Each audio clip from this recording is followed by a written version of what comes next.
네, 여러분 안녕하세요. 뉴스들입니다.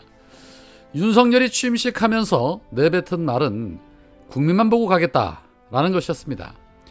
그런데 10개월이 지난 지금 확인되고 있는 윤석열이 말한 국민은 대한민국 국민이 아닌 일본 국민을 말한 것임이 명확하게 확인되고 있습니다. 일본에 굴종하기 위해 자국민의 피눈물을 팔아 일본에 안겼고 거기에 더해 추가 청구서까지 들고 왔습니다. 자국민은 피눈물을 흘리는데 일본인은 박수를 치며 환영의 뜻을 밝히고 있습니다. 하물며 윤석열의 이번 회담으로 기시다의 지지율이 무려 7%나 올랐다고 합니다.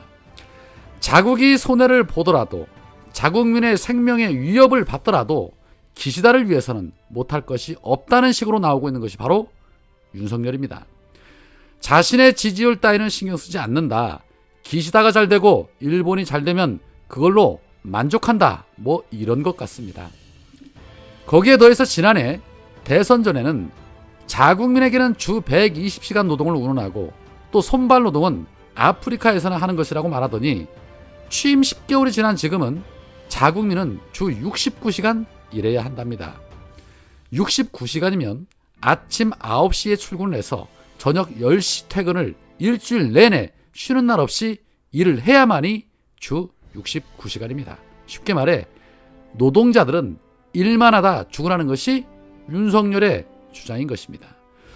그런데 국민들의 분노가 거세지자 반성하기는커녕 오히려 한번 해보자는 심산으로 전혀 뜻을 굽히지 않고 적반하장 후한무치 끝판으로 나오고 있다는 것입니다. 윤석열은 오늘 제12차 국무회의 모두 발언에서 한일 관계는 함께 노력해 함께 더 많이 얻는 윈윈 관계가 될 수 없으며 또다시 그렇게 돼야 한다. 한쪽이 더 얻으면 다른 쪽이 그만큼 더 잃는 제로섬 관계 아니다. 전임 문재인 정부에서는 수렁에 빠진 한일 관계를 그대로 방치를 했다. 저 역시 눈앞의 정적 이익을 위한 편한 길을 선택해서 역대 최악의 한일 관계를 방치하는 대통령이 될 수 있었다.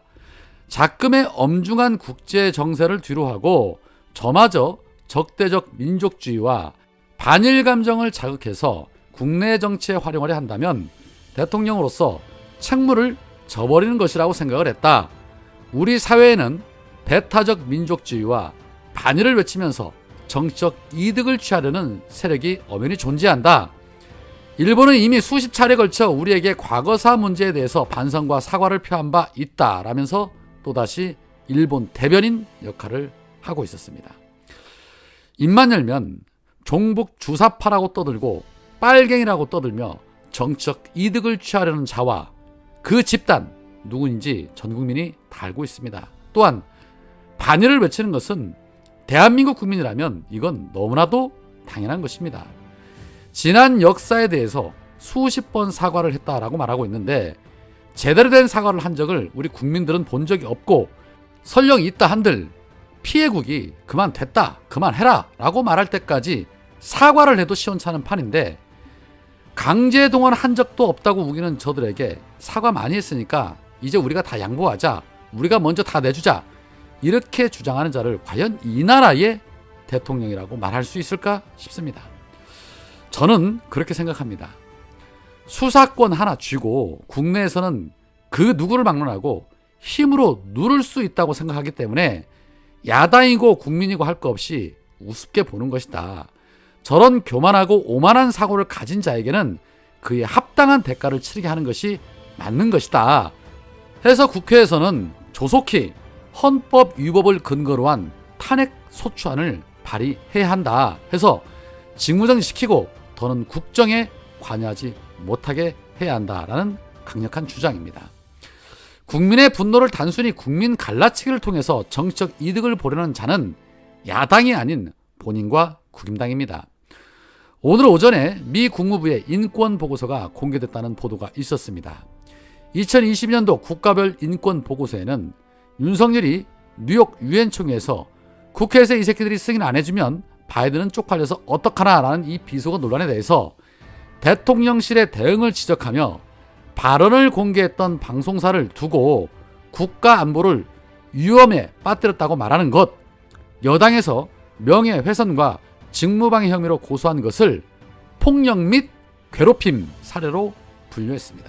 쉽게 말해 윤석열 정권은 지금 자신들이 가진 권력으로 깡패짓을 하며 표현의 자유를 짓밟고 있다라고, 폭력을 휘두르고 있다라고 미국이 평가한 것입니다. 이 말을 좀 더 비약하자면 현재 대한민국은 검사 독재 공산 국가다라고 해석할 수도 있는 것입니다.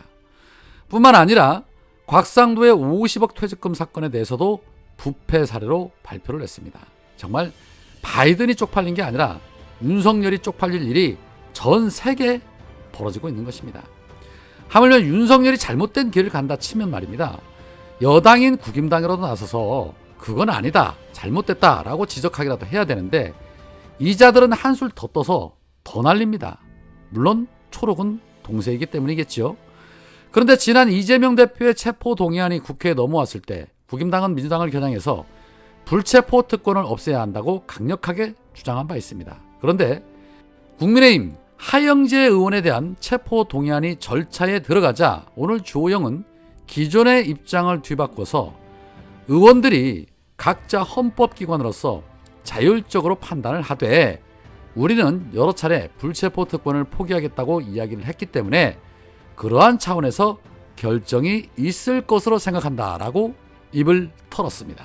그러니까 주호영의 주장은 본인들이 기존에 내뱉은 말이 있으니 안 된다고는 못하겠고 남의 편이 아닌 우리 편이기 때문에 당론으로 하지 않고 의원들이 알아서 자율적으로 해라라고 말하고 있는 것입니다. 어련하겠습니까? 하물며 윤석열 정권이 이태원 참사 피해자들에게 또 다른 2차 가해를 저지른 일도 있었습니다. 정말 이 정권 끝이 없습니다. 한번 들어보시겠습니다. 윤석열 정부가 이태원 참사 희생자와 피해자 입출금 내역 등 계좌를 조사한 것으로 보도됐습니다. 명목은 지하철 사용 내역을 보기 위함이라 둘러댔지만 단순히 교통사고 카드 사용 내역뿐 아니라 계좌를 추적 조사한 것으로 드러났습니다. 유가족들은 명백한 2차 가해라며 분통을 터뜨립니다.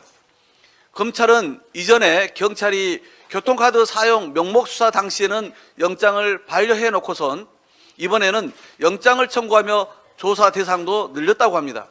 사실상 피해자와 희생자를 잠재적 범죄자로 보고 유가족의 동의나 사전 설명도 없이 검찰과 경찰이 무도한 수사를 강행한 것입니다. 검찰과 경찰은 이번 수사에 대해 명백한 해명을 해야 합니다. 이태원 희생자들을 마약 사범으로 규정하고 수사를 한 것입니까? 대체 누구의 지시로 이런 파렴치한 일을 저질렀습니까?